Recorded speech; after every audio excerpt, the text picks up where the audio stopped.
You know why homicide is down? Tell me. I'm asking you, not just... You're the one bringing up these questions. Homicides are down because less homicides are happening. You're wrong. Okay, go for it. Tell me. They're categorized different or something. No, it's because of cell phones. And improvements in medical technology as well, and emergency rooms that have been able to make people... Wait, what? No. How does that... Wait, that's People good. aren't dying. That's good. Who didn't say it was bad? There aren't violent Dude. Violent crimes at large are down over the last few years. I think it's crime is down, but violent crime is violent up. crime. Pull it up. Violent crime is down even with the revision in 2022. You have 2023, 2024. The reason why I'm not going to argue with on the violent crime thing is crime has generally gone down. And I'm not here to argue it. The point I'm trying to make is you have a surface level tepid view of a lot of these things. Your view of political violence is a bunch of stories and wanting me to cite specific stories of right-wing attacks.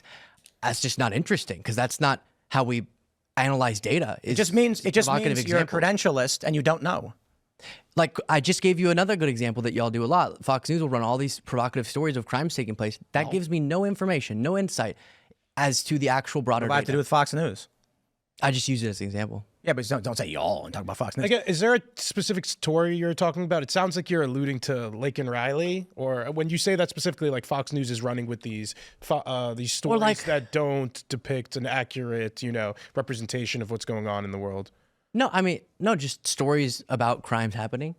There was a lot of focus for a while. I don't care about cover crime. Let me tell you why I actually cover it, but they never contextualize it with here's the broader crime. The reason why I asked you the cell phone question is that when you have people who do like surface level stuff, you'll listen to a YouTuber say all Fox News is doing is pulling up like a story of an individual murder and then acting like it's out of control. That's something I refer to as a scaling problem.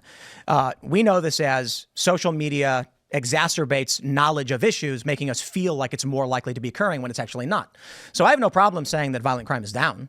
There's a bunch of different institutions that argue, like, I think shoplifting has gone way up. So in some areas it shows that crime is up, but then violent crime is down. Some people say that's the crime that really matters.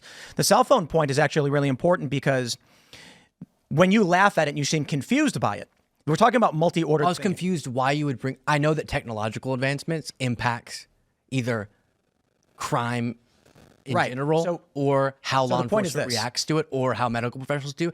I just was laughing that you brought that up as if to refute my point about how anecdotes of crime doesn't debunk broader crime. No, I asked you about the cell phone thing because people who are single order thinkers can't comprehend how something like a cell phone means homicide is down. I can comprehend it. It's actually really simple. Yeah. Although there are still stabbings, although there are still shootings, the fact that we can call 911 right away means the person is less likely to die.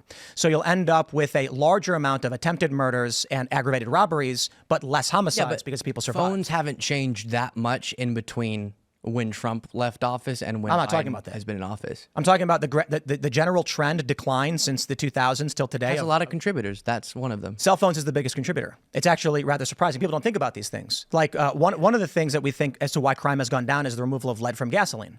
And then you might have someone be like, well, how does that happen? It's like, well, lead was actually frying people's brains in the air. And so to bring it all back, like with like the Nick Fuentes story and all that stuff, we take a look at the body of body politic 20 years. How many right-wing protests have there been over 20 years? Depends how you define protest, but many. I mean, especially during the pandemic, there were a lot of anti-lockdown, anti-protests. Over the past 20 years, you had the Tea Party protests. Tea Party protests. Maybe, a dozen there too. It depends on how you define it too. Like, there's some militias out there. They're 3%. And herein lies the problem. Proud Boy type groups. And this is the problem with institutionalized left-right dichotomy. The American colloquial right has nothing to do with white supremacists or anti-government or sovereign citizen movements. Literally nothing. However, the mainstream liberal Democrat position incorporates these groups in some degree into their facets, notably in their protests and in their body politic. So when we say AOC, for instance, is aligned with the left, or how about this? Bernie Sanders and Elizabeth Warren both said violence is wrong. No one should be doing this. It's horrible, but people can only push so far, as if to imply the healthcare CEO actually took an action that warranted the anger of people to be happy that he died.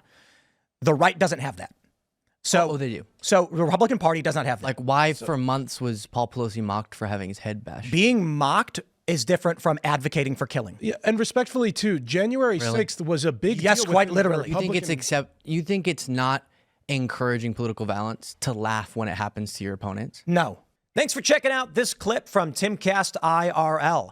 Make sure to watch the show live Monday through Friday at 8 p.m. Subscribe to this channel, and we will see you all there.